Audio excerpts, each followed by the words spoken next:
ঘটনা ঘটে ২০১০ সালের ফেব্রুয়ারি মাসে।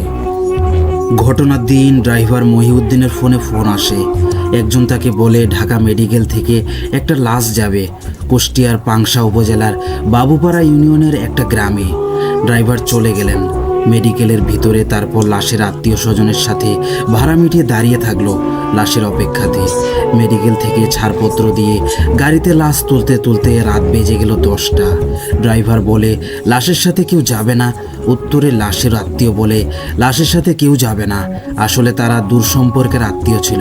ড্রাইভারের এত সাত পাঁচ না ভেবে লাশের বাড়ির নাম্বার নিয়ে গাড়িতে উঠে বসলো হেল্পারকে নিয়ে। কোনো সমস্যা ছাড়া বঙ্গবন্ধু সেতু পার করে যখন তারা সিরাজগঞ্জ বনপাড়া রাস্তাতে প্রবেশ করলো তখন থেকে সমস্যা শুরু। ড্রাইভার এগুলো আমলে নেন না, কারণ লাশের গাড়িতে হরহামেশা এমন হয়ে থাকে। রাস্তা প্রায় গাড়ি শূন্য, দু একটা ট্রাক আর নাইট কোচগুলো ছাড়া তেমন কোনো গাড়ি নেই। হঠাৎ ড্রাইভারের মনে হলো গাড়ি খুব ভারী হয়ে গেছে। গাড়ি 20 থেকে 90 কিলোমিটার স্পিডে চলছে, কিন্তু মনে হচ্ছে যে 20 থেকে 30 গতিতে যাচ্ছে। হঠাৎ ড্রাইভার তার লুকিং গ্লাসের দিকে তাকালে দেখতে পারেন বড় একটা শূকর, সামনের দুটো দাঁত অনেক বড় আর চোখ দুটো রক্ত লাল। এই শূকরটার মুখ দিয়ে লালা পড়ছে। এটা সবচেয়ে আশ্চর্য ব্যাপার। শূকরটি গাড়ির সাথে সাথে দৌড়াচ্ছে এবং এক সময় শূকরটি গাড়িটা ক্রস করে সামনে গেল এবং 1 সেকেন্ডের মধ্যে মিলিয়ে গেল। ড্রাইভার এগুলোকে চোখের ভুল মনে করতে পারছিল না, কারণ সবটা তার সামনাসামনি হচ্ছিল। তিনি হেল্পারকে ডাকলেন। হেল্পার ততক্ষণ গভীর ঘুমে মগ্ন। হেল্পার উঠল আর ড্রাইভারের চাওয়াতে একটা পান বানিয়ে দিল ড্রাইভারকে। এখন গাড়ির গতি মোটামুটি স্বাভাবিক হয়েছে, পুরোটা না। হঠাৎ গাড়ি গোগো শব্দ করছে এবং শব্দটা এতটা তীব্র ছিল যে কান ফেটে যাবার অবস্থা। ড্রাইভার একটা সাইড করে গাড়িটা দাঁড় করালেন। হেল্পার নেমে মোটামুটি সব চেক করলেন, সব ঠিক ছিল। কিন্তু হেল্পার খেয়াল করলেন যে গাড়ি থেকে রক্ত টপ টপ করে রাস্তাতে পড়ছে। হেল্পার চাবি দিয়ে পিছন ডোর খুলে দেখলো, কিন্তু লাশের বক্স থেকে কোনো রক্ত পড়ছে না। তাহলে ঘটনাটা কি? হেল্পার সামনে চলে আসলো এবং ড্রাইভারকে বলে, ও কিছু না, তুই এখন আর ঘুমাস নে। ড্রাইভার গাড়ি চালু শুরু করলো। সমস্যা ছাড়া গাড়ি চলতে আরম্ভ করলো এবং এখন আর কোনো গোগো শব্দ নেই। মিনিট 10 পর হেল্পার বলে উঠল, ওস্তাদ, লাশ তো গাড়িতে নাই, পিছনের দরজা খোলা। ড্রাইভার সাথে সাথে গাড়ি ব্রেক করে কেবিনের ভিতরে তাকাতে দেখে লাশের বক্স নাই। সাথে সাথে ড্রাইভার এবং হেল্পার নেমে পড়ল। পিছনের ডোরটা খোলা, কিন্তু ডোর খোলার কোনো সম্ভাবনা নেই। তার থেকে বড় কথা, লাশ যদি পড়ে যেত তাহলে তো শব্দ হতো। দুজন এবার লাশ খুঁজতে থাকে। আপনারা সবাই জানেন সিরাজগঞ্জ বনপাড়া হাইওয়েতে রাস্তার দুপাশে চলন বিল। তো তারা কি করে? দুজনের একজন রাস্তার এপাশে আর অন্যজন রাস্তার অন্য পাশে নেমে পড়ল। তখন জমি শুকনো ছিল। দুজন ঘাবড়ে গেছিল, যেহেতু লাশের ব্যাপার। ঠিকঠাক না পৌঁছে দিতে পারলে বড় বিপদ হবে। দুজন মিনিমাম 20 মিনিটের মতো এদিকে ওদিকে খোঁজাখুঁজি শুরু করে। হেল্পার আগে আসছিল গাড়ির কাছে। এসে যে দৃশ্য দেখে তা দেখে ভয়ে ওস্তাদ বলে চিল্লাতে থাকে। ড্রাইভার এসে বলে, কিরে, কি হয়েছে? লাশ পাইছিস? হেল্পার হন্তদন্ত হয়ে বলে, ওস্তাদ, লাশ গাড়িতেই আছে। ড্রাইভার এসে দেখে একই অবস্থা। এ কি করে সম্ভব? দুজনের তো চোখের ভুল হতে পারে না। তারা খেয়াল করে বক্সের উপরের ঢাকনাটা খোলা, যদিও তা পেরেক দিয়ে আটকানো ছিল। তারা বক্সের ভিতরে লাইট মারল না, লাশ তো ঠিক আছে। গাড়িতে থাকা হাতুড়ি দিয়ে আবার পেরেক মেরে গাড়ির ভিতরে দোয়া দরুদের অডিও চালু করে তারা আল্লাহর নাম নিতে নিতে চলতে থাকে। হেল্পার প্রচণ্ড ভয় পাচ্ছিল আর বারবার পিছনে তাকাচ্ছিল। একবার বলে, ওস্তাদ, লাশ বসে আছে। একবার বলে, ওস্তাদ, লাশ নিচে পড়ে আছে। আবার বলে, ওস্তাদ, বক্সটি নাই। কিন্তু ড্রাইভার বুঝতে পারে এগুলো সবই মায়াজাল। ভয় পেলে চলবে না। আর যাই হোক, লাশ তার বাড়িতে পৌঁছে দিতেই হবে। তাই ড্রাইভার হেল্পারকে পিছনে তাকাতে মানা করে দেন আর একটা কাপড় দেন, যাতে পিছনে দেখার গ্লাসটা ঢেকে দিতে পারে। এভাবে তারা 4টার দিকে বাবুপাড়ার রাস্তাতে প্রবেশ করলেন। তখন ফোন বের করে লাশের বাড়ির ফোন নাম্বারে ফোন করলেন, কিন্তু ফোন কেটে কেটে যাচ্ছিল। তারা তো আর বাড়ি চেনে না। একটু খেয়াল করলে দেখেন একটু দূরে একটা গাছের নিচে একজন লোক দাঁড়ানো, একটা লাল লাইটের নিচে। ড্রাইভার ভাবছেন হয়তো নামাজে যাবেন, যেহেতু ভোর হয়ে যাচ্ছে। তো ড্রাইভার গাড়ি নিয়ে ওনার কাছে গেলেন, গাড়ি থামিয়ে সালাম দিলেন। লোকটাও সালাম নিলেন। ড্রাইভার দেখলেন লোকটার বয়স আনুমানিক 60 থেকে 65 বছরের। মুখে কাঁচা পাকা দাঁড়িয়ে আছে। লোকটি সালামের উত্তর নিলেন। ড্রাইভার লাশের ঠিকানা বললে লোকটি বললেন, এখান থেকে 20 মিনিট সোজা গাড়ি চালালে একটা ওয়ার্কশপ পাবেন। সেই ওয়ার্কশপের পিছনের বাড়িটাই হলো লাশের বাড়ি। লোকটি ড্রাইভারকে আরও বলেন, বাবা যাই হোক গাড়ি থামাবা না। লোকটি এসব কথা বলার সময় লোকটির চোখ দিয়ে পানি বের হচ্ছিল। ড্রাইভার কিছু না বলে আবার গাড়ি চালাতে লাগলেন। মনে করেছিল হয়তো পরিচিত ছিল লাশের। একটু গিয়ে যখন পিছনে তাকালেন, ড্রাইভার দেখলো লোকটি আর নেই। এত অল্প সময় কই যাবে? ড্রাইভার বুঝলেন এসব কিছু অস্বাভাবিক ব্যাপার। এবার তারা যে পথ ধরলেন, এ পথে দুদিকে বড় বড় গাছ আর মাটির রাস্তা। ড্রাইভার দেখলো একটু সাইডে দুজন ইয়াং বয়সের লোক মারামারি করছে, কিন্তু কোনো কথা বলছে না। ড্রাইভার বারবার নিজের মনকে বুঝালো এগুলো সব মায়াজাল, গাড়ি থামানো যাবে না। আবার একটু পর দেখে গাছ থেকে ডাল ভেঙে পড়ছে, কিন্তু গাড়িতে পড়ছে না। এমন নানা অদ্ভুত কাজ হচ্ছে তাদের সামনে। এই অদ্ভুত কাজকর্ম দেখে হেল্পার তো ভয়ে জমে গিয়েছে। এমন এক সময় ফজরের আজান দিয়ে দিলে তখন সব স্বাভাবিক হয়ে যায়। একটু পর তারা লাশ নিয়ে ঠিকানা মতো পৌঁছে গেল। লাশ গাড়ি থেকে নামানো হলো। ড্রাইভার আর হেল্পার চোখে মুখে পানি দিল। হেল্পার কি মনে করে লাশের কাছে গেল। লাশের মুখ দেখে হেল্পার আটকে উঠল এক রকমের। ড্রাইভারকে এসে বলে, ওস্তাদ এটি তো তার লাশ যাকে একটু আগে ওই বাড়ির ঠিকানা জিজ্ঞেস করে আসলাম। ড্রাইভার গিয়েও দেখে একই অবস্থা। ড্রাইভার নিজেও ভয় পেয়ে যায়। ড্রাইভার একজন মুরব্বী লোককে ডাকলেন, যিনি লাশের ভাই হন। ওনাকে রাস্তাতে ঘটা সব ঘটনা বললে উনি বলেন, আমার ভাই একজন কবিরাজ ছিলেন। উনি প্যারানর্মাল বিষয় নিয়ে কাজ করতেন। উনি যেদিন অসুস্থ হন সেদিনও একটা এক্সোসিজম করতে গিয়ে এমন অসুস্থ হয়ে যান। উনি জ্ঞান হারানোর আগে একটা কথা বলে যান যে সবাই একটু সাবধানে থাকে যেন। ওই দিন রাতে ভাইকে ঢাকাতে পাঠানো হয়। অ্যাম্বুলেন্স যাওয়ার সময় নানা অলৌকিক ঘটনা ঘটছিল আর বাড়িতে চলছিল তাণ্ডব। স্বপ্নে আমি দেখি একটা আলখাল্লা পরা লোক আমাকে বলছে, তোর ভাইকে তোরা আর পাবি না। হাসপাতালে নেওয়ার 10 দিন পর ভাই মারা গেল। তাছাড়াও লাশ গোসল না করিয়ে গাড়িতে তোলা হয়েছিল, যার জন্য এমন সমস্যা হয়েছে। ড্রাইভার ভাড়ার টাকা নিয়ে চলে আসে। ওখান থেকে আসার পর ড্রাইভার আর হেল্পার টানা জ্বরে ভোগেন, তারপর সুস্থ হয়ে যান। কিন্তু ড্রাইভার একটা স্বপ্ন দেখে নিয়মিত। তার স্বপ্নটা হলো যে একটা আলখাল্লা পরা লম্বা মানুষ কবর থেকে ওই যে পৌঁছে দেওয়া লাশটিকে তুলছে আর ক্রমান্বয়ে আছাড় দিচ্ছে। এমন অনেকবার করার পর আবার লাশটি কবরে রেখে মাটি দিয়ে দিচ্ছে। এমন রোজ যখন দেখছিল তখন ওই লাশের বাড়ি ফোন দিয়ে বললে লাশের বাড়ির লোক একজন হুজুরের সাথে কথা বলেন। হুজুর বলেন উনি যেহেতু ব্ল্যাক ম্যাজিক করতো তাই হয়তো এমন সমস্যা হচ্ছে। হয়তো কোনো পিশাচ তার সাথে এমন করছে, যাকে আগে উনি কিছু না কিছুভাবে বিরক্ত করেছিলেন। হুজুরের পরামর্শে বাড়িতে একটা মিলাদ দেন। এরপর আর এমন স্বপ্ন ড্রাইভার দেখেনি। এই ছিল ঘটনা। লিসেনার্স, এবার আমরা পরের ঘটনায় চলে যাব। এই ঘটনাটি লিখেছেন ডালিয়া। তিনি যেভাবে লিখেছেন আমি সেভাবে বলার চেষ্টা করছি। আমার নাম সিয়াম। আমি অনার্স 2য় বর্ষে পড়ি। আমি মধ্যবিত্ত ঘরের একজন ছেলে। আমার বাসা থেকে কলেজ অনেক দূরে। প্রতিদিন অনেক ভাড়া দিয়ে আসা সম্ভব হচ্ছিল না আমার।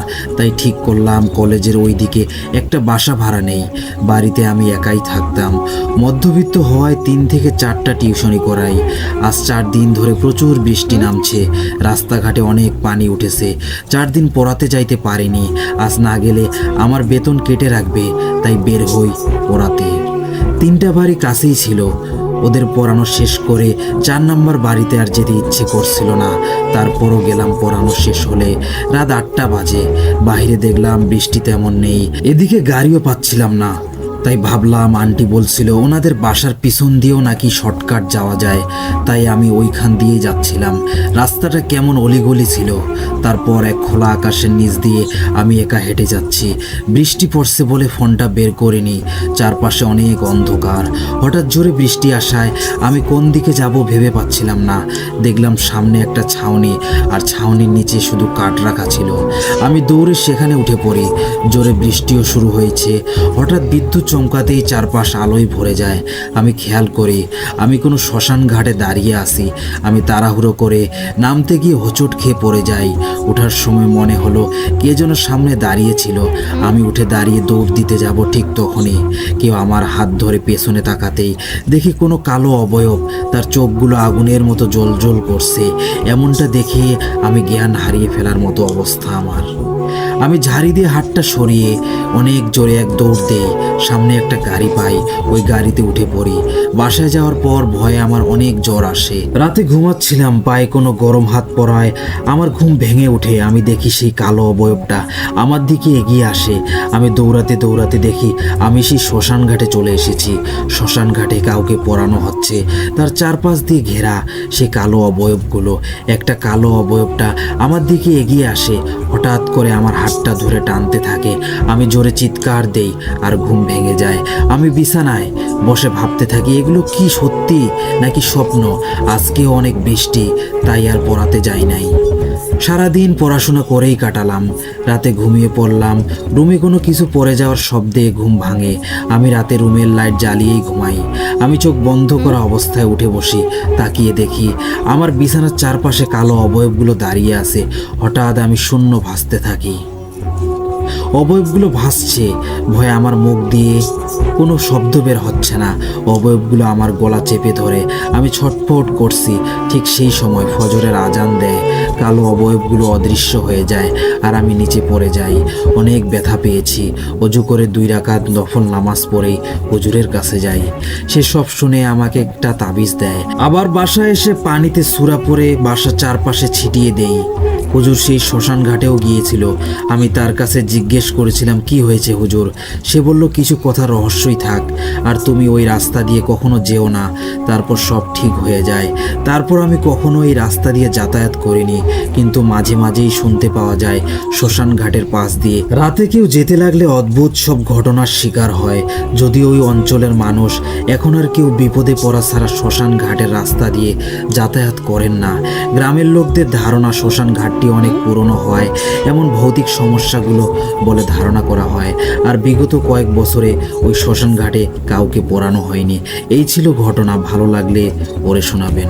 লিসেনার্স, এবার আমরা পরের ঘটনা চলে যাব। আর এই ঘটনাটি যিনি লিখে পাঠিয়েছেন তিনি সঙ্গতি কারণে তার নাম উল্লেখ করেননি। তিনি যেভাবে লিখেছেন আমি সেভাবে বলার চেষ্টা করছি।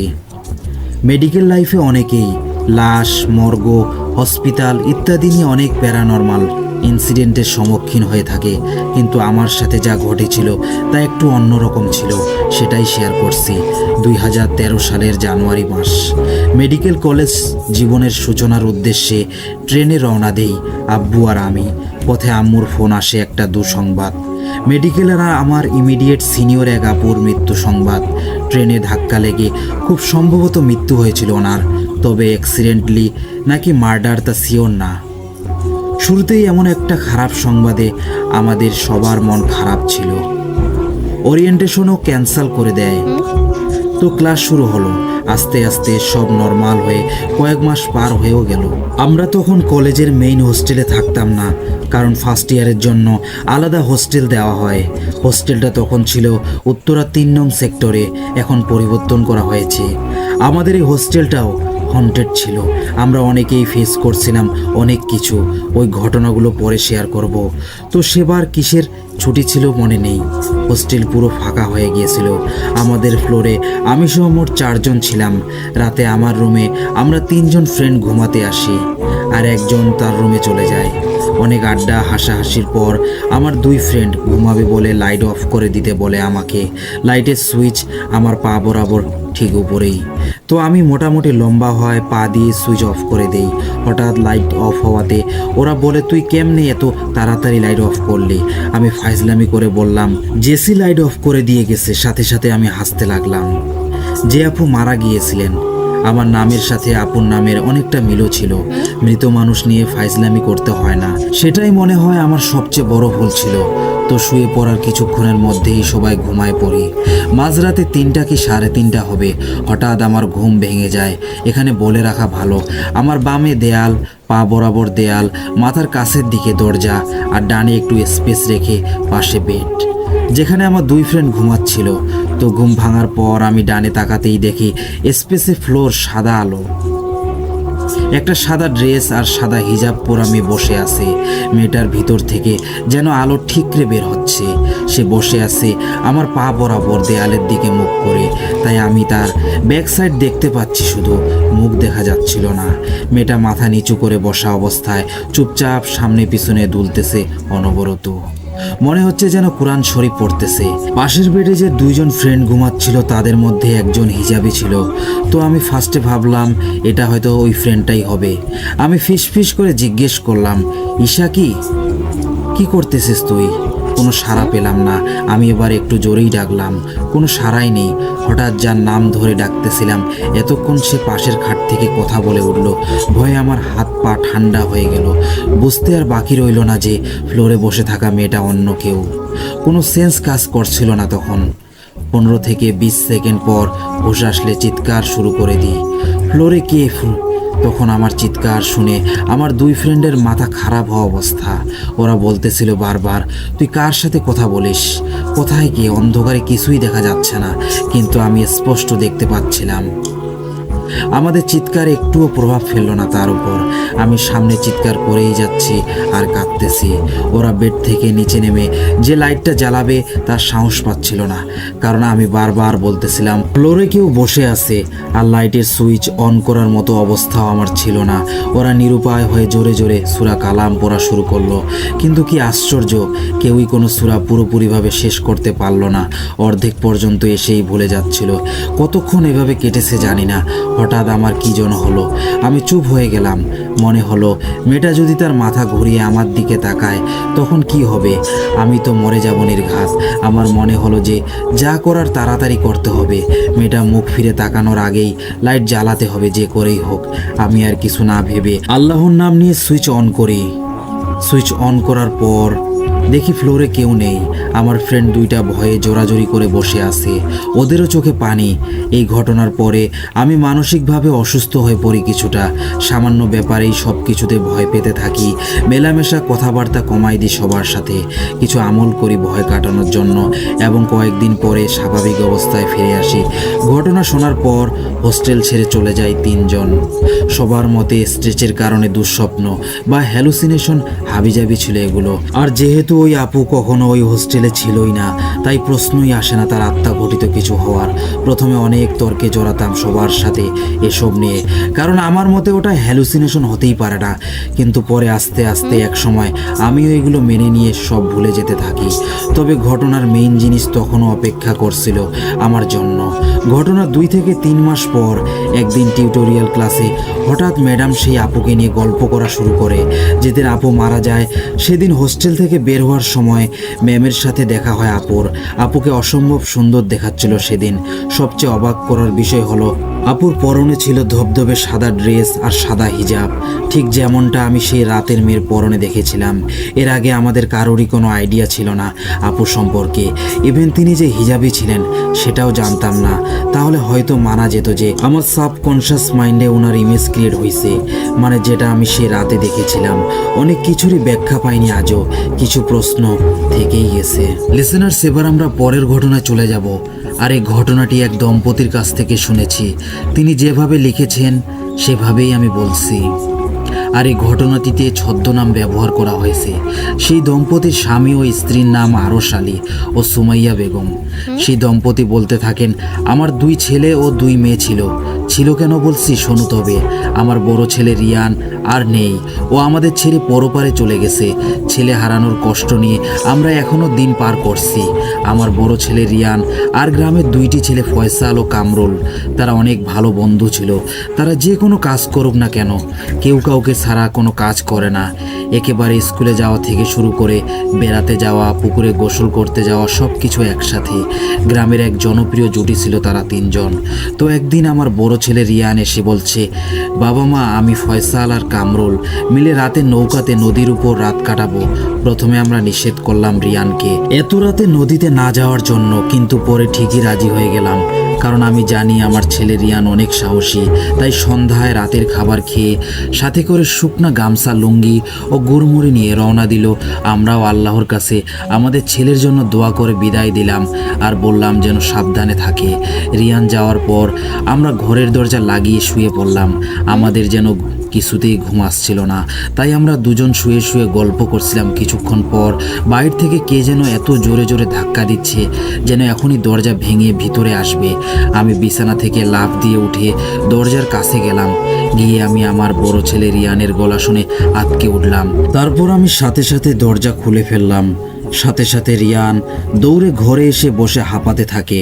আমি তাকে জিজ্ঞেস করলাম, কি হয়েছে, তুই এমন হাঁপাচ্ছিস কেন?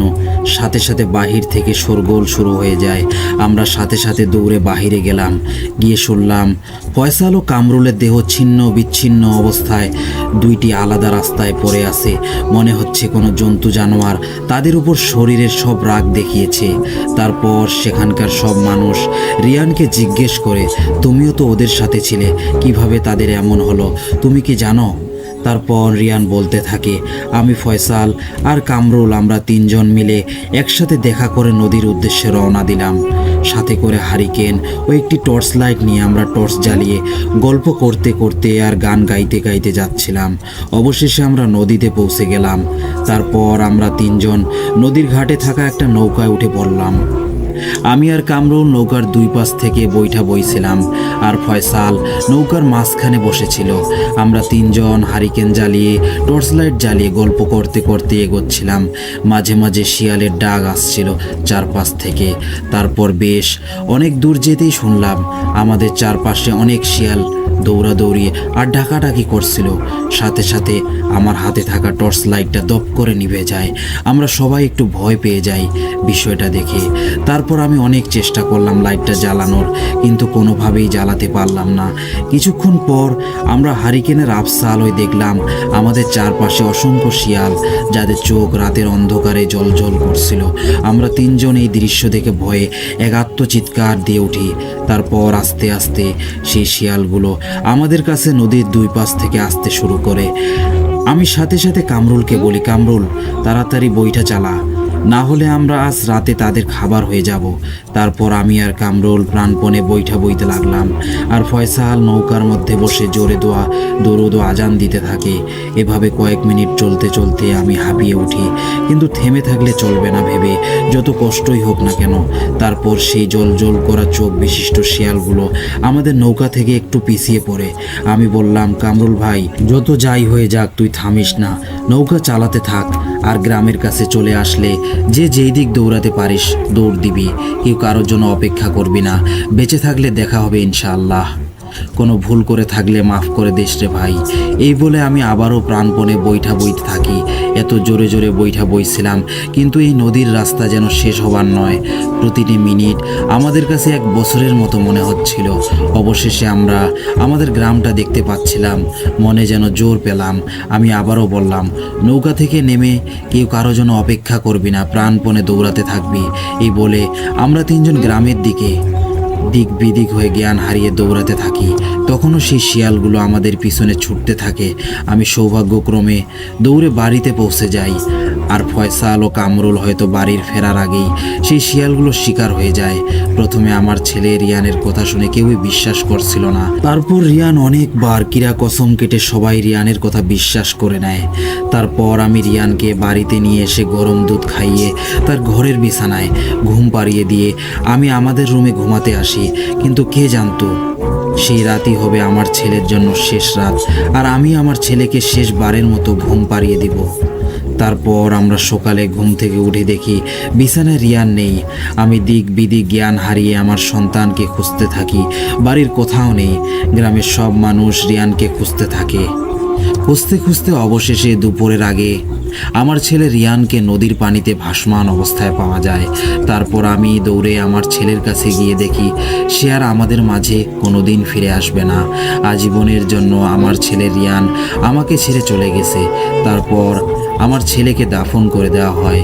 তারপরে পাশের গ্রামের এক কবিরাজের কাছে যাওয়া হয় যে কে আর কিভাবে এই তিনটা ছেলেকে মেরেছে তা জানার জন্য। কবিরাজ কাছে গিয়ে সব খুলে বলার পর তিনি আমাদের কাছে কিছু সময় চায় বলে তিনি একটা ঘরে গেলেন। তারপর কিছুক্ষণ পরে এসে তিনি আমাদের এক হাড় হিম করা তথ্য দেয়। তিনি বললেন যে সেই নদীর পাশের জঙ্গলে কিছু পিশাচ ছিল, তাদের অন্য একটি পরিবারের ক্ষতি করার জন্য সেখানে চালান করে দেওয়া হয়েছে। তারা সেখানেই থাকে, কিন্তু সেই রাতে তারা তিনজন জোরে জোরে কথা বলে। তারা সেখানে যাওয়ায় সেই পিশাচগুলো বিরক্ত হয় আর তাদের কাজের ব্যাঘাত ঘটে। তাই সে পিশাচগুলো তাদের তাড়া করে, কিন্তু তাদের নদীতে ধরতে পারেনি বলে নদীর উপরে শুধু দুইজনকে ধরতে পারে। কিন্তু আপনাদের ছেলেকে ধরার আগেই সে বাড়িতে পৌঁছে যাওয়ায় তাকে মারতে পারেনি। তাই তারা কৌশলে গভীর রাতে রিয়ানকে বাইরে নিয়ে যায়। যায় এবং পানিতে ডুবিয়ে মেরে ফেলে। কবিরাজের এই কথা শুনে আমি কেঁদে দেই। আমার ছেলের চলে যাওয়ার এই কষ্ট নিয়ে আমি আজও বেঁচে আছি। এই বলে সেই দম্পতি চুপ হয়ে যায়। তখনই লক্ষ্য করলাম সেই দম্পতির চোখ দিয়ে বয়ে যাচ্ছিল অশ্রুর ধারা। তাদের ছেলের মারা যাওয়ার এই হৃদয় বিদারক ঘটনা শুনে কখন যে আমার চোখ থেকে অশ্রু ঝরছিল তা আমি টেরই পাইনি। অশ্রুসিক্ত চোখ মুছতে মুছতে আমি চলে এলাম সেখান থেকে। কোনো কিছুর বলার ভাষা ছিল না আমার কাছে। আসছিলাম আর ভাবছিলাম মানুষের জীবন কত বৈচিত্র্যময়।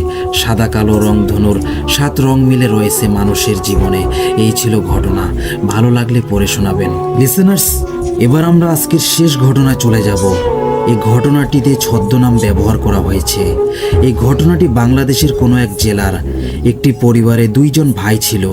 বড় ভাইয়ের নাম ছিল অনিক ও দ্বিতীয় ভাই মানে ছোট ভাইয়ের নাম ছিল আকাশ। তাদের বাবা মা কেউ ছিল না, মারা গেছেন। তাদের গ্রামটি ছিল অনেক বড়। আবাদি জমির মাঠ পেরিয়ে 30 থেকে 40 মিনিট হাঁটার পর একটি গ্রাম। বড় ভাই অনিকের বিয়ের বয়স হয়ে যায়, তাই সে সিদ্ধান্ত নেয় যে সে বিয়ে করবে। তারপর সে বিয়ে করে। একইভাবে ছোট ভাই আকাশও কয়েক বছর পর বিয়ে করে। অনিক ও আকাশের বাবা মা মারা যাওয়ার আগেই ধন সম্পদ সব 2 ভাইয়ের মাঝে ভাগ করে দিয়ে যান। অনিক বিয়ে করার পর তার 2 ছেলে সন্তান হয়। এইদিকে তার কয়েক বছর পর আকাশেরও একটি ছেলে সন্তান হয়। বলে রাখা ভালো, আকাশ ও অনিক তাদের 2 ভাইয়ের মাঝের সম্পর্ক খুব একটা ভালো ছিল না। তারা মাঝে মাঝে ঝগড়া করত। এভাবে তাদের দিন কাটতে থাকে। এরই ভিতর অনিক ও আকাশের ছেলেগুলো যুবক বয়সের হয়ে যায়। তারাও বিয়ে করতে চাচ্ছিল। তাই বড় ভাই অনিক তার ছোট ভাই আকাশের কাছে গিয়ে বলল, দেখ আকাশ, তোর তো একটা ছেলে, আমার তো 2টা ছেলে, আর তোর একটা ছেলের জন্য এত ধন সম্পদ তো লাগবেই না। তুই আমাকে তোর ধন সম্পদ লিখে দিয়ে যা। আমার তো 2টা ছেলে, আমার আরও ধন সম্পদ লাগবে। কিন্তু আকাশ কোনোভাবেই ধন সম্পদ দিতে রাজি নয়। সে মুখের উপর বলে দেয় যে কোনো ধন সম্পদ তাকে দিবে না। এক কথা 2 কথা চলতে চলতে তারা এক পর্যায়ে ঝগড়ায় জড়িয়ে পড়ে। আর অনেক বাড়ি যাওয়ার সময় আকাশকে অনেক হুমকি দিয়ে চলে যায়, যেমন আমি তোকে দেখে নিব, তোর সন্তানের আমি ক্ষতি করব ইত্যাদি। আকাশ তার কথায় কোনো পাত্তা দেয় না। এভাবে অনেক আকাশকে যখনই রাস্তায় দেখতো তখনই তার কাছ থেকে সম্পদ লিখে নিতে চাইতো, কিন্তু আকাশ কোনো মতেই দিতে রাজি নয়। এক পর্যায়ে অনেক আকাশের উপর ক্ষুব্ধ হয়ে সিদ্ধান্ত নেয় যে এক কবিরাজের কাছে যাবে এবং আকাশের উপর কালো জাদু করবে, তাকে মেরে ফেলে সব সম্পত্তি হাতিয়ে নেবে। তাই সে এক কবিরাজের কাছে যায় এবং আকাশের উপর কুফরি কালামের মাধ্যমে কালো জাদু করে। আকাশের উপর কালো জাদু করায় সে প্রতিদিন রাতে দেখতে পায় কোনো কালো অবয়ব এসে ডাকছে, তাকে নিয়ে যেতে চাচ্ছে। অনেকভাবে আকাশকে প্রতিদিন রাতে সেই কালো অবয়বটি ভয় দেখাতো। আকাশ রাতে ঘুমাতে পারে না, কিছু খেতে পারে না। তারা গ্রামের মানুষ ছিল বলে বুঝতে পারেনি এত কিছু যে কেউ তাদের উপর কুফরি কালাম করেছে। স্বাভাবিকভাবেই দিন পার করছিল। দিন দিন অনেক শুকিয়ে যায়। এভাবে করতে করতে আকাশ এক পর্যায়ে খাওয়া দাওয়া বন্ধ করে দেয়। কিছুদিনের মাঝেই মারা যায়। বাড়িতে কান্নার রোল পড়ে গেল। আকাশের পাশে তার স্ত্রী আর একমাত্র সন্তান তন্ময় বসে কাঁদছিল। তারপর পাড়া প্রতিবেশী সবাই এসে ধর্মীয় অনুযায়ী আকাশের কাফন দাফন কার্য শেষ করে সবাই আকাশকে মাটি দিয়ে চলে যায়। তখন অনেক আসে আর আকাশের স্ত্রীকে বলে, দেখ, আজ তোর এই দিনটি দেখতে হতো না। যদি আমাকে ধন সম্পত্তি লিখে দিতিস তাহলে আজ তোর স্বামী বেঁচে থাকতো। বলে সে হাসতে হাসতে সেখান থেকে চলে যায়। অনিকের এই কথা শুনে আকাশের স্ত্রী বুঝতে পারে যে অনিক তার স্বামীর উপর কুফরি কালাম করেছে। আকাশের স্ত্রী ও তার ছেলে শোকে কাতর হয়ে দিন পার করছিল। তারপর একদিন আবার অনিক এসে তার বউয়ের উপর হুমকি দিতে থাকে যে সে যদি তার সম্পদ লিখে না দেয় তাহলে তার একমাত্র ছেলে তন্ময়কে আকাশের মতো মেরে ফেলবে। কিন্তু তারপরে আকাশের স্ত্রী রাজি হয় না সম্পদ লিখে দিতে। অনিক অনেকবার বলতে বলতে এক পর্যায়ে যখন আকাশের স্ত্রী দিতে রাজি হচ্ছিল না তখন অনিক বলে যায় যে রাতের বেলা তন্ময়কে রাস্তায় একা পেলে তারা মেরে ফেলবে বলে সাবধান করে দিয়ে যায়। তারপর থেকে আকাশের স্ত্রী তার একমাত্র ছেলেকে সব সময় চোখে চোখে রাখতো, কোথাও একা যেতে দিত না। আর তার ছেলেকে বলে দেয় যে যেখানেই যাক না কেন সন্ধ্যার আগেই যেন বাড়িতে ফিরে আসে। তারপর একদিন তন্ময় কাজের জন্য বাজারে যায় এবং সেখানেই সন্ধ্যা হয়ে যায়। তাই সে তার মায়ের কথা অনুযায়ী তাড়াতাড়ি তার বাড়ির রাস্তা ধরে হাঁটতে থাকে, যেন দ্রুত বাড়িতে পৌঁছাতে পারে। হাঁটতে হাঁটতে তন্ময় আবাদি জমি পার করে এসেছে। এখন বড় একটি বাঁশঝাড় আছে এবং তার পাশে একটি পুকুর আছে। সেটি পার করে কিছুক্ষণ হাঁটলেই তার বাড়ি পৌঁছে যাবে। তাই সে ভয়ে ভয়ে সামনে এগোতে থাকে। হঠাৎ তন্ময় দেখলো যে বাঁশঝাড়ের ভিতর থেকে অনেকের দুই ছেলে আর সাথে গ্রামের কয়েকটি ছেলে হাতে করে দা বটি আর বড় লাঠি নিয়ে তন্ময়ের দিকে তেড়ে আসছে। এদিকে রাত হয়ে গেল, তাও তন্ময় বাড়িতে ফিরছে না দেখে তন্ময়ের মা অনেক চিন্তিত হয়ে পড়েন। তিনি অনেকক্ষণ বাড়িতে বসে থাকে। এক পর্যায়ে অনিকের বাড়িতে যায়, গিয়ে বলে, ভাই, আমার ছেলে এখনো বাড়িতে ফিরেনি, তোমরা কি ওর সাথে কিছু করেছো? তোমরা ওকে ছেড়ে দাও, ওকে কিছু করো না, আমার ছেলে ছাড়া আমার আর কেউ নেই এই দুনিয়ায়। তোমরা ওকে আমার কাছে ফিরিয়ে দাও, দরকার হলে আমি সব সম্পদ লিখে দিব। তন্ময়ের মা এসব কথা বলতে থাকেন আর অঝরে কাঁদতে থাকেন। অনেক এসব দেখে বলে যে, তোমার ছেলে কোথায় গেছে তা আমি কিভাবে বলবো? আমি এসব জানি না, তুমি চলে যাও আমার বাড়ি থেকে, বলে অনেক তন্ময়ের মাকে দূর দূর করে তাড়িয়ে দেয়। এদিকে তন্ময়ের চাচাতো ভাইয়েরা তন্ময়কে ধাওয়া করতে থাকে। তন্ময় এই দৃশ্য দেখে আবার উল্টা বাজারের দিকে দৌড় দেয়। আর পিছন থেকে তার চাচাতো ভাইয়েরা বলছে, আজ তোর নিস্তার নেই, তোকে আজ আমরা মেরেই ফেলবো। তন্ময় দৌড়াতে দৌড়াতে এক পর্যায়ে থেমে যায়, আর তখনই তার চাচাতো ভাইয়েরা পিছন থেকে তাকে ধরে ফেলে। তন্ময় তখন বলে, আমাকে মেরো না, আমি বাড়িতে গিয়ে তোমাদের নামে সব সম্পত্তি লিখে দিব, আমার প্রাণ ভিক্ষা দাও, দয়া করে আমাকে মেরো না। এভাবে তন্ময় অনেক আকুতি মিনতি করতে থাকে তাদের কাছে, কিন্তু তারা তন্ময়ের কোনো কথা না শুনেই তাদের হাতে থাকা দা দিয়ে এক চোটে তন্ময়ের গলা থেকে মাথাটা আলাদা করে দেয়। তন্ময়ের মাথাটি ছুটে গিয়ে ধানের খেতে গিয়ে পড়ে, আর তার দেহটা লাফাচ্ছিল কষ্টে। তারা হঠাৎ করে এই কাজটি করে তাদের মনের অজান্তে। তারা সেখান থেকে দৌড়ে পালিয়ে তাদের বাড়িতে এসে হাঁপাতে থাকে। তাদের এমন হাঁপাতে দেখে অনেক জিজ্ঞেস করে, কি হয়েছে, তোরা এমন হাঁপাচ্ছিস কেন? তারা ভয়ে ভয়ে কম্পিত গলায় সব বলতে থাকে। অনেক এসব শুনে বলে, তন্ময় যখন লিখে দিতে রাজি হয়েছিল তখন তোরা ওকে মারলি কেন? বাসায় ধরে নিয়ে আসলি না কেন? তারা জবাবে বলে, আমরা না বুঝেই মেরে ফেলেছি হঠাৎ করে। তাদের এই কথা শুনে অনেক একটু ভয় পায়। ওইদিকে গভীর রাতে তন্ময়ের মা তন্ময়ের আশায় বসে থাকে। যখন দেখছে তন্ময় আসছে না, তখন তিনি সেই গভীর রাতেই তন্ময়কে খুঁজতে যায়, কিন্তু অনেক খোঁজাখুঁজি করেও কোনো লাভ হলো না। তন্ময়ের মা হতাশ আর ভারাক্রান্ত মন নিয়ে বাড়িতে ফিরে এলো। তারপর পরদিন সকালে যে ধানের জমিতে তন্ময়ের মাথাটা ছুটে গিয়েছিল, ওই জমির মালিক তার জমিতে যায় দেখার জন্য যে আসলে তার ধানের কি অবস্থা। তিনি যেই না সেই জমির আইলে উঠেছে খেতে ঢোকার জন্য, অমনি তিনি সেখানে আটকে ওঠে আর এক পাও নড়তে পারে না। তিনি দেখেন যে তার জমির সারা আইল রক্তে রঞ্জিত হয়ে আছে, আর তার একটু সামনে পড়ে আছে তন্ময়ের নিথর দেহ। তিনি এই দৃশ্য দেখে এক আত্মচিৎকার দিয়ে সেখান থেকে দৌড়ে গ্রামের দিকে যান। গিয়ে গ্রামের সব মানুষকে এই ঘটনাটি বলে এবং সবাইকে ডেকে আনে। তারপর এই কথা তন্ময়ের মা যখনই শুনে, তখনই তিনি এক দৌড়ে সেই জমিতে যায় এবং তন্ময়ের নিথর দেহ দেখে তিনি সেখানে অজ্ঞান হয়ে যায়। তারপর তন্ময়কে ধর্মীয় অনুযায়ী দাফন করানো হয়। তন্ময়ের মা প্রতিদিন তার কবরে গিয়ে শুয়ে শুয়ে চিৎকার করে কান্না করত। এভাবে কিছুদিন পর তন্ময়ের মা পাগল হয়ে যায়। পাগল হওয়ার পর তন্ময়ের মা কোথায় যেন চলে যায়, কেউ জানে না। এই সুযোগে অনিক এসে আকাশের সব সম্পত্তি দখল করে নেয়। যেহেতু অনিক আকাশের ভাই ছিল এবং আকাশের ভাই ছাড়া সম্পত্তি পাওয়ার মতো অনিক ছাড়া আর কেউ ছিল না। ভাই অনেক সুযোগ পেয়ে সব হাতিয়ে নেয়, কিন্তু অনিক জানে না যে সে কোন বিপদ ডেকে এনেছে। এখান থেকে অনিকের জীবনের কালো অধ্যায় শুরু হয়। একদিন অনিকের বড় ছেলে বাজারে যায় কিছু দরকারি জিনিসপত্র কিনতে। তার বাজার থেকে আস্তে আস্তে রাত হয়ে যায়। যেহেতু রাত হয়ে গেছে, তাই সে মনে করলো বাজারে থাকা আর ঠিক হবে না। সে বাড়িতে আসার প্রস্তুতি নিচ্ছিল, তাই ধান ক্ষেতের আইল ধরে হাঁটতে থাকে বাড়ি যাওয়ার উদ্দেশ্যে। রাস্তা হেঁটে এলো, কোনো সমস্যা হলো না, কিন্তু যেখানে তারা তন্ময়কে হত্যা করেছিল সেই জায়গায় এসে দেখতে পায় যে কে যেন উরু হয়ে ধান ক্ষেতের মাঝে কি যেন খুঁজছিল অনিকের বড় ছেলে। সেই লোকটিকে দেখে একটু বেশি ভয় পায়, কারণ এত রাতে এই ধান খেতে কে কি খুঁজছে, আর কিছু খুঁজতে হলে লাইট নিয়ে খুঁজবে, কিন্তু সেই লোকটির কাছে কোনো লাইট ছিল না। আর তার হঠাৎ করে সেই দিন তন্ময়কে হত্যা করার ঘটনাটি মনে পড়ে যায়। সেই ঘটনাটি মনে পড়ার কারণে সে আর সেখান থেকে নড়াচড়া নড়াচড়া করতে পারে না। তারপরও সাহস করে এগিয়ে গিয়ে সেই লোকটিকে জিজ্ঞেস করলো, কে ভাই আপনি, আর এখানে কি খুঁজছেন? প্রথমবার জিজ্ঞেস করে কোনো লাভ হলো না। সেই লোকটি নিজের মতো খুঁজেই যাচ্ছিল। তারপর আবার যখন জিজ্ঞেস করলো তখন সেই লোকটি বলল, ভাই আমাকে একটু খুঁজতে সাহায্য করুন, খুঁজে পাচ্ছি না। তারপর অনিকের বড় ছেলেটি বলল, ভাই আপনি অন্ধকারে কি খুঁজছেন? সেই লোকটি বলল, ভাই আমার মাথাটা এই ক্ষেতের মাঝে হারিয়ে গেছে, একটু খুঁজে দিবেন? তারপর অনিকের ছেলে ভালো করে তাকিয়ে দেখে এটা আর কেউ নয়, তন্ময়ের মাথা বিহীন দেহ। সে এক দৌড়ে বাজারের দিকে যায় আর পিছন থেকে তন্ময়ের অবয়বটি বলছে, ভাই আমার মাথাটা খুঁজে দিয়ে যান। ভাই দাঁড়ান। অনিকের বড় ছেলে দিক বিদিক প্রাণপণে দৌড়াতে থাকে। তারপর একটি আম গাছের কাছে এসে অজ্ঞান হয়ে পড়ে।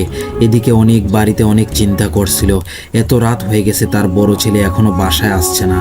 পরে যখন জ্ঞান ফিরে তখনও দেখে তন্ময়ের মাথাবিহীন দেহটা তার পাশে এসে বলছে, ভাই আমার মাথাটা দেন, আমার মাথাটা কেন কেটে দিলেন? এই দৃশ্য দেখে সে আবার অজ্ঞান হয়ে পড়ে। এবার যখন সে জ্ঞান ফিরে পায় তখন দেখে ভোরের আলো ফুটে গেছে। সে আর কোনো কিছু না ভেবে উঠে বাড়ির দিকে একটা দৌড় দেয়। এক দৌড়ে বাড়িতে পৌঁছে যায়। অনিক তার ছেলেকে বাড়িতে দেখে যেন একটা প্রাণ ফিরে পায়। সাথে সাথে অনিক তার ছেলেকে জিজ্ঞেস করে যে কাল রাতে কোথায় ছিলি।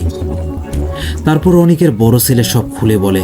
অনিক প্রথমে খুব একটা পাত্তা দেয়নি বিষয়টাকে, বলে এটা তোমার মনের ভুল হবে, এটা কি ভুলে যাও। তারপর আরেক দিন অনিক বাজারে যায় কিছু সবজি কেনার জন্য।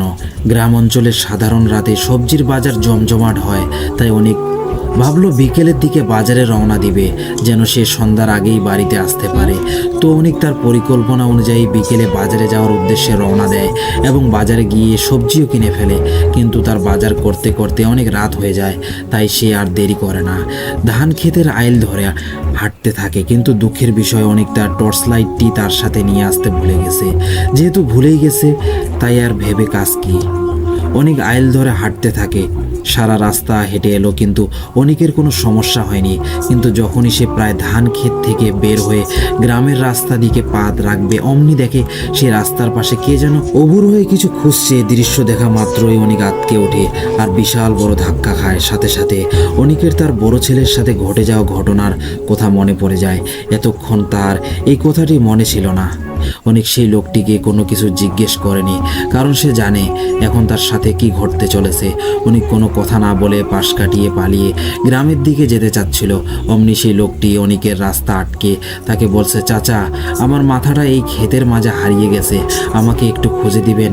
সেদিন আপনার বড় ছেলেকে বললাম, সে তো পালিয়ে গেল, আপনি একটু আমাকে খুঁজে দিবেন? অনিক সেই লোকটিকে দেখে তার গায়ের সব লোম দাঁড়িয়ে যায়, কারণ সেটি ছিল তন্ময়ের মাথাবিহীন অবয়ব। অনেক এক পা নড়তে পারছিল না, মুখ দিয়ে কোনো কথা বের হচ্ছিল না। অনেক কষ্ট করে আবার বাজারের পথ ধরে দৌড়াতে লাগলো আর পিছন থেকে তন্ময়ের অবয়বটি বলছে, দাঁড়ান চাচা, আমাকে আমার মাথাটি খুঁজে দিয়ে যান, আমাকে আর মাথা ছাড়া ভালো লাগছে না, অনেক কষ্ট হচ্ছে, দাঁড়ান চাচা। অনেক দৌড়াতে দৌড়াতে এক পর্যায়ে মাটিতে হুমড়ি খেয়ে পড়ে যায়। তারপর দেখে তার পরিচিত একজন বাজারের ওই দিক থেকে আসছিল। লাইট হাতে অনেক সেই লোকটিকে দেখে দেহ যেন প্রাণ ফিরে পায়। সেই লোকটি তাকে জিজ্ঞেস করে, কিরে অনেক, তুই এত রাতে এখানে বসে আছিস কেন? তারপর অনেক বলল, ভাই সব রাস্তায় যেতে যেতে বলবো, এখন তুই দয়া করে আমাকে আমার বাড়িতে পৌঁছে দে। এ বলে অনেক আর সেই লোকটি গ্রামের রাস্তা ধরে হাঁটতে শুরু করে। এক পর্যায়ে অনেক বলল, আমি এমন এক ভয়ঙ্কর পরিস্থিতির মধ্যে পড়েছিলাম। তারা প্রায় গ্রামের রাস্তায় পা দিয়েছে। তখনই অনেক বলল যে আমি ঠিক এখানে সেই অবয়বটিকে দেখেছিলাম। সাথে সাথে অনেকের সাথে থাকা সেই লোকটি এক ভয়ঙ্কর স্বরে বলল, আচ্ছা আমাকে দেখো তো, অবয়বটি ঠিক আমার মতো ছিল নাকি? সেই লোকটির মুখে এমন কথা শুনে যেই না সেই লোকটির মুখের দিকে তাকিয়েছে অমনি অনেক আঁতকে ওঠে এবং সেখান থেকে গ্রামের দিকে এক দৌড় দেয়। সে দেখলো অনেক এতক্ষণ ধরে যার সাথে কথা বলছে আর হেঁটে আসছিল সে আর কেউ না, অনেকের মাথাবিহীন অবয়বটি। অনেক এই দৃশ্য দেখে সেখানে এক আত্মচিৎকার দিয়ে দৌড়ে বাড়িতে আসেন এবং আল্লাহ বলে চিৎকার দিয়ে অজ্ঞান হয়ে পড়ে। তারপর বাড়ির সবাই তার চিৎকার শুনে তার কাছে ছুটে আসে এবং চোখে মুখে পানি ছিটিয়ে জ্ঞান ফেরান। তারপর অনেক সব ঘটনা খুলে বলে তার ছেলে এবং স্ত্রীকে। অনেকের বড় ছেলে বলে, দেখো বাবা, আমি আগেই বলেছি তন্ময়ের আত্মা ফিরে এসেছে, ওর আত্মা আমাদের মেরে ফেলতে এসেছে। এসব অনেক তার নিজের চোখের সামনে দেখার পর বিশ্বাস করে। এই দিনের পর থেকে অনেক বা তার পরিবারের কেউ রাতের বেলা বের হয় না, দিনের আলোতেই তাদের সব কাজ সম্পন্ন করত। এমনি একদিন অনেক সকাল হয়েছে, তারপরেও অনেকের বড় ছেলে ঘর থেকে বের হচ্ছে না। অনেকের স্ত্রী মনে করেছেন রাতে হয়তো ঘুম হয়নি, তাই এত সকাল পর্যন্ত ঘুমাচ্ছে। তারপর অনেকের স্ত্রী রান্না শেষ করে তার বড় ছেলের ঘরে যায় ঘুম থেকে জেগে দেওয়ার জন্য, কিন্তু অনেকের স্ত্রী রুমে গিয়ে এক আত্মচিৎকার দেয়। সবাই শুনে দৌড়ে অনেকের বড় ছেলের রুমে যায়, গিয়ে দেখে অনেকের স্ত্রী মাটিতে অজ্ঞান অবস্থায় পড়ে আছে। আর অনেক যেই না তার বড় ছেলের বেডের দিকে তাকিয়েছে, অমনি সে লাফ দিয়ে উঠে দেখে তার বড় ছেলের চোখ কপালের দিকে তাকিয়ে আছে। সারা শরীর এবং বিছানা কাঁথা রক্তে ভেসে গেছে, সেই সাথে শরীরে অসংখ্য আঁচড়ের দাগ। এই দৃশ্য দেখে অনেক কান্নায় ভেঙে পড়ে, সাথে সাথে তার স্ত্রীকে পানি ছিটিয়ে জ্ঞান ফেরায়। তারপর অনেকের বড় ছেলেকে ধর্মীয় অনুযায়ী দাফন করানো হয়। অনেক ও তার স্ত্রী অনেক ভেঙে পড়ে তাদের বড় ছেলেকে হারিয়ে। তারপর অনেকের স্ত্রী অনেককে এক হুজুরের কাছে যাওয়ার জন্য পরামর্শ দেয়। পরদিন অনেক একটি হুজুরকে নিয়ে আসে তাদের বাড়িতে। তারপর অনেক হুজুরকে শুরু থেকে শেষ পর্যন্ত সব কিছু বলে, তন্ময়কে কে মেরে ফেলেছে থেকে শুরু করে সব বলে। তারপর হুজুর সব শুনে বলেন যে আপনারা তো অনেক বড় অপরাধ করেছেন, আপনাদের তো পুলিশে দেওয়া দরকার ছিল, আমি আপনাদের সাহায্য করতে পারবো না বলে হুজুর চলে যেতে চাচ্ছিল। তখন অনেক অনুরোধ করে অনেক হুজুরকে বলে, হুজুর আমাকে সাহায্য করুন, আমার অনেক বড় ভুল হয়ে গেছে, আমি এখন বুঝতে পারছি, সাহায্য করুন। হুজুর অনেক অনুরোধ করার পর হুজুর রাজি হয়। তারপর হুজুর একটি ছেলের উপর তন্ময়ের জিন হাজির করে। তারপর হুজুর সেই জিনটিকে জিজ্ঞেস করে যে সে কেন এসেছে এবং তাদের কেন ভয় দেখাচ্ছে। তখন জিনটি বলে, তারা আমাকে মেরে ফেলেছে, আমার বাবাকে মেরেছে, তারপর আমাদের সম্পত্তি দখল করেছে, আমি ওদের ছাড়ব না, আমি ওদের বংশ নির্বংশ করে তারপরেই যাব। হুজুর সেই জিনটির কাছে ক্ষমা চায় এবং অনেক রিকোয়েস্ট করে। তারপর জিনটি যেতে রাজি হয়, কিন্তু সেই জিনটি একটি শর্ত দেয়। জিনটি বলে অনেক আমাদের যেসব সম্পত্তি দখল করেছে সেগুলো যেন সব গরিব মিসকিন মানুষের মাঝে দান করে এবং গরিব মানুষকে 3 বেলা খেতে দেয়। যদি সে এসব ঠিকমতো পালন করে তবেই আমি যাব, আর যদি কোনোটা অমান্য করে তাহলে আমি আবার ফিরে আসব, আর এবার তাদের নির্বংশ করে যাব। তারপর অনেক সব কিছুতে রাজি হয়ে যায়। অনেক সব ঠিকঠাকভাবে পালন করে এবং তার হাতিয়ে নেওয়া সব সম্পত্তি মাদ্রাসা মসজিদ সহ গরিব মানুষের মাঝে দান করে দেয়। এরপর থেকে আর কোনো ধরনের সমস্যা হয়নি। এই ছিল ঘটনা। সিনার্স, ঘটনাগুলো ভালো লেগে থাকলে লাইক কমেন্ট করে জানান, আর সাথে সাবস্ক্রাইব করতে ভুলবেন না। আমাদের চ্যানেলকে এগিয়ে নিয়ে যাওয়ার দায়িত্ব আপনাদের। আপনাদের লাইক কমেন্টগুলো এবং সাবস্ক্রাইব আমাদের নতুন ঘটনা দিতে উৎসাহিত করে। সো প্রিয় লিসেনার্স, আপনাদের সাথে ঘটে যাওয়া ঘটনা পাঠাতে পারেন। আমাদের ডেসক্রিপশন বক্সে জিমেল আইডি দেওয়া আছে, bhoodfmraat@gmail.com। অনেক ধন্যবাদ আপনাদের সবাইকে ধৈর্যের সাথে ঘটনাগুলো শুনে থাকার জন্য। রাতে মহল্লায় যেমন পাহারাদার টহল দিতে থাকে, আমাদের শরীরেও তেমন অনেকগুলো পাহারাদার দিনে রাতে টহল দেয় ক্ষতিকর জীবাণু থেকে সুরক্ষা দিতে। আমরা যে প্রতিদিন অপরিষ্কার কত কিছু খাই, বাতাসে ভেসে বেড়ানো কত জীবাণু শরীরে ঢোকে, তাও আমরা অসুস্থ হই না এই পাহারাদারদেরই কল্যাণে। ক্ষতিকর জিনিসগুলোকে ধরাও পাকড়াও করে একদম নিশ্চিহ্ন করে দেয়, আমরা কিছু টেরও পাই না। এটাই হলো আমাদের রোগ প্রতিরোধ ব্যবস্থা। তবে এটা সবসময় নিখুঁতভাবে কাজ করে না, মাঝে মাঝে ভুলও করে বসে, তখনই দেখা দেয় অ্যালার্জি। যেমন ধরেন, বৃষ্টির দিনে শরীফ ভাই জোড়াসন দিয়ে বসলো, ভুনা খিচুড়ি, মচমচে করে ভাজা পদ্মার ইলিশ আর একটু বেগুন ভাজি নিয়ে আরাম করে খাবে। কিন্তু খাওয়া শুরু করার একটু পরেই দেখা গেল শরীফ ভাইয়ের গায়ে লাল লাল চাকা ওঠা শুরু হয়েছে, প্রচুর চুলকানি হচ্ছে। কি মুশকিল, আরাম করে খাওয়া তো গেলই না, আবার এখন চুলকানিও থামছে না। তাহলে এখানে ঘটনাটা কি হলো? শরীফ ভাইয়ের শরীরে যে পাহারাদারগুলো আছে, যারা প্রতিদিন তাকে অনেক ধরনের শত্রু থেকে বাঁচায়, তারা খাবারের মধ্যে কোনো একটা উপকরণকে ক্ষতিকর মনে করেছে। ধরলাম বেগুনকে ক্ষতিকর মনে করেছে, আর তাই বেগুনের সাথে বেদম মারামারি শুরু করে দিয়েছে। ভেতরে মারামারি হচ্ছে, আর বাইরে থেকে শরীফ ভাই দেখতে পাচ্ছেন লাল চাকা আর অনুভব করছেন চুলকানি। কিন্তু আসলে তো বেগুন শরীফ ভাইয়ের শরীরে কোনো ক্ষতি করবে না, অন্যরা তো কোনো সমস্যা ছাড়াই মজা করে খেলো। সহজ ভাষায় এটাই হলো অ্যালার্জি। আপনার শরীরের জন্য এই জিনিসগুলো ক্ষতিকর না, কিন্তু আপনার রোগ প্রতিরোধ ব্যবস্থা তাদেরকে শত্রু হিসেবে চিনে রেখেছে। টহল দেওয়ার সময় নাগাল পেলেই একেবারে এক হাত দেখে নেয়, আর আপনি পড়েন মহাযন্ত্রণায়। সাধারণত এটা ভয়ের কিছু না, আপনা আপনি চলে যায়, তবে অনেক রোগীকে অ্যালার্জি খুব কষ্টে আর অশান্তিতে রাখে। অল্প কিছু ক্ষেত্রে অ্যালার্জি প্রাণঘাতী হতে পারে, এটা জানা খুব গুরুত্বপূর্ণ। আমি কমন অ্যালার্জি থেকে বাঁচার উপায় বলে তারপরে প্রাণঘাতী অ্যালার্জি দ্রুত চেনার উপায় বলবো। এখন বলছি অ্যালার্জি থেকে বাঁচার উপায় কি। অ্যালার্জির চিকিৎসা মোটা দাগে দুই ধরনের। প্রথম এবং সবচেয়ে কার্যকরী উপায় হলো অ্যালার্জি হতেই না দেয়া। আপনার শরীর যাকে শত্রু মনে করে তাকে আপনার কাছে ঘেঁষতে না দেয়া। আর দ্বিতীয় পদ্ধতি হলো যখন অ্যালার্জি দেখা দেয় সেই অস্বস্তিগুলো কমানোর জন্য চিকিৎসা। প্রথম উপায় নিয়ে আগে বলি। যেই জিনিসে আপনার অ্যালার্জি সেটা আপনি আপনার কাছে আসতে দিবেন না, তাহলে আপনার শরীরের পাহারাদারগুলো অযথা মারামারি করার জন্য আর কাউকে পাবে না, আপনারও কোনো যন্ত্রণা হবে না। তবে ঠিক কিসে আপনার অ্যালার্জি সেটা খুঁজে বের করতে আপনাকে একটু গোয়েন্দাগিরি করতে হতে পারে। সহজ উদাহরণ হলো শরীফ ভাই। উনি ভুনা খিচুড়ি, পদ্মার ইলিশ আর বেগুন ভাজি খাচ্ছিলেন। সেখান থেকে তিনি একটা ধারণা করতে পারেন যে এই খাবারের কোনো একটাতে হয়তো তার অ্যালার্জি। পরের বার তিনি যখন বেগুন ভাজি দিয়ে রুটি খান আর তখনও যদি এমন লাল চাকা চাকা উঠে চুলকাতে শুরু করে, তাহলে চিন্তা করতে হবে এই দুই খাবারের মধ্যে কোন জিনিসে মিল ছিল। দুইবারই বেগুন ছিল, তাহলে ধরা যায় যে শরীফ ভাইয়ের বেগুনে অ্যালার্জি আছে, এবং অ্যালার্জির যন্ত্রণা থেকে বাঁচতে শরীফ ভাইকে বেগুন থেকে দূরে থাকতে হবে। খাবারে অ্যালার্জি হলে সেটা খুঁজে বের করা তুলনামূলকভাবে সহজ, কিন্তু কিছু জিনিস আছে যা খাবারের মতো খুঁজে পাওয়া এতটা সহজ না।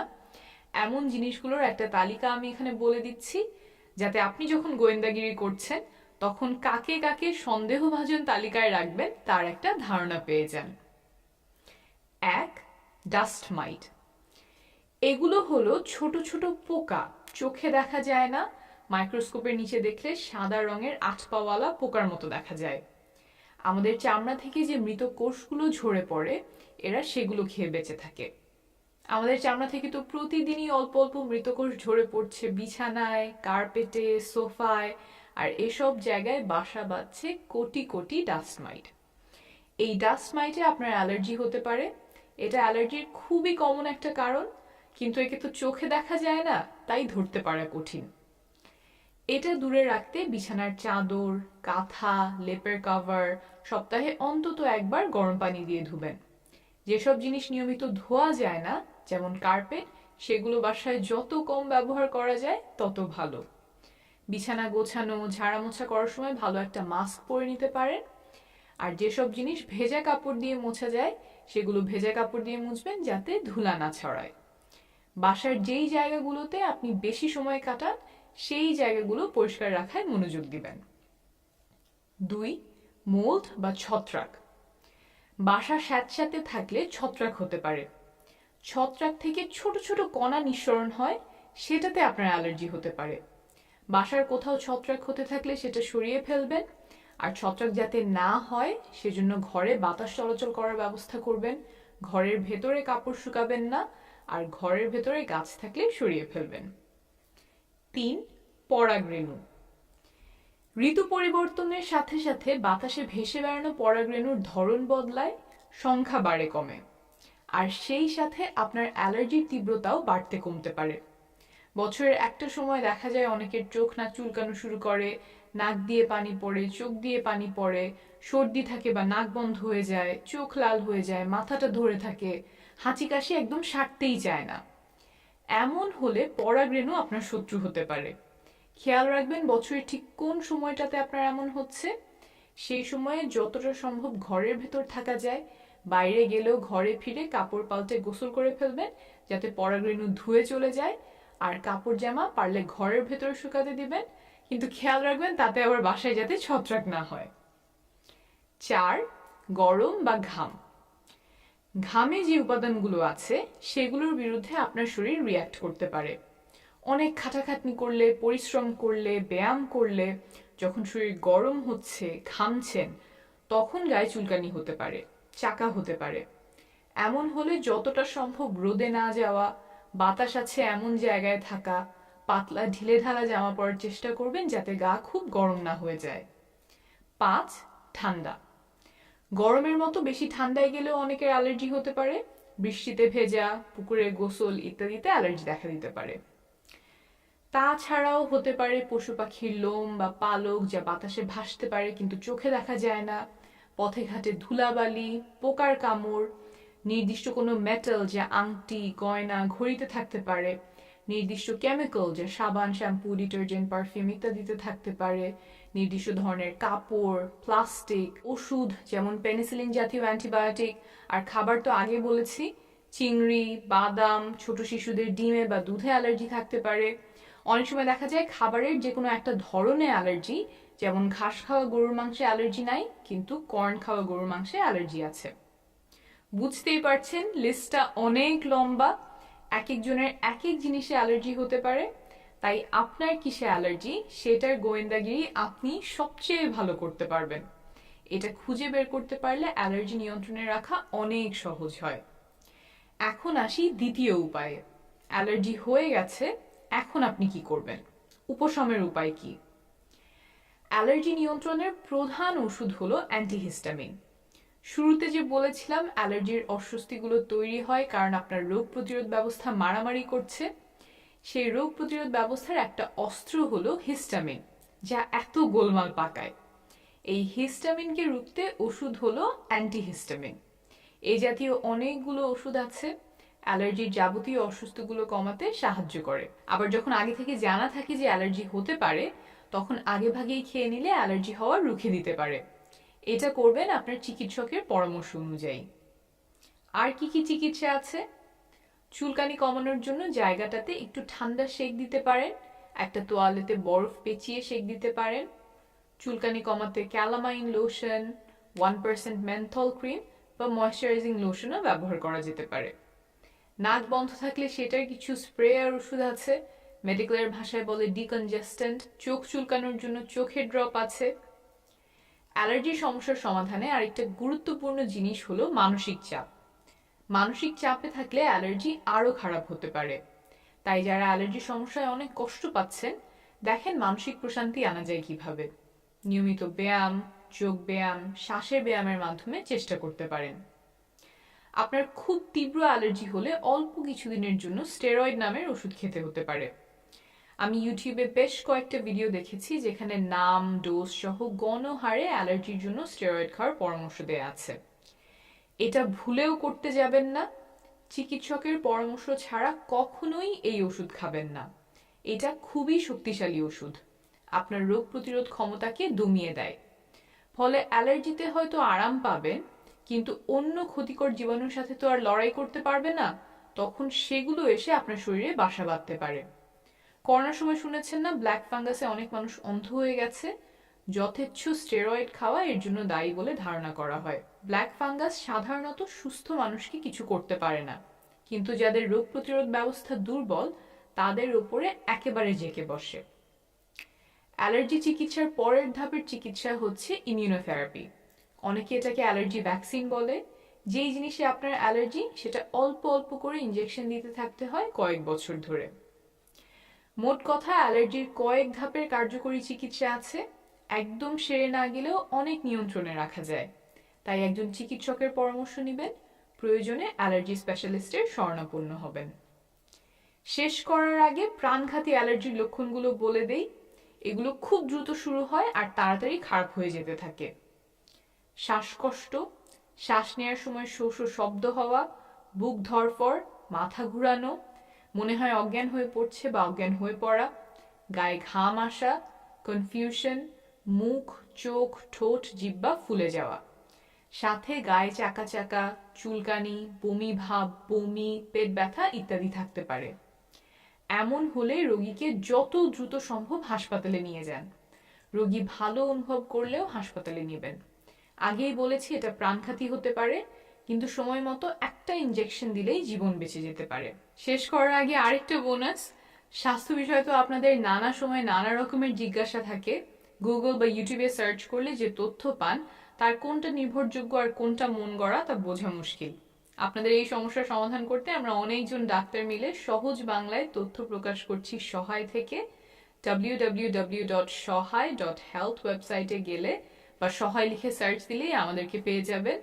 এরপর যখন কোনো স্বাস্থ্য জিজ্ঞাসা মাথায় আসে আমাদের ওয়েবসাইট ঘুরে দেখার আমন্ত্রণ রইল। সুস্থ থাকবেন, অনেক শুভ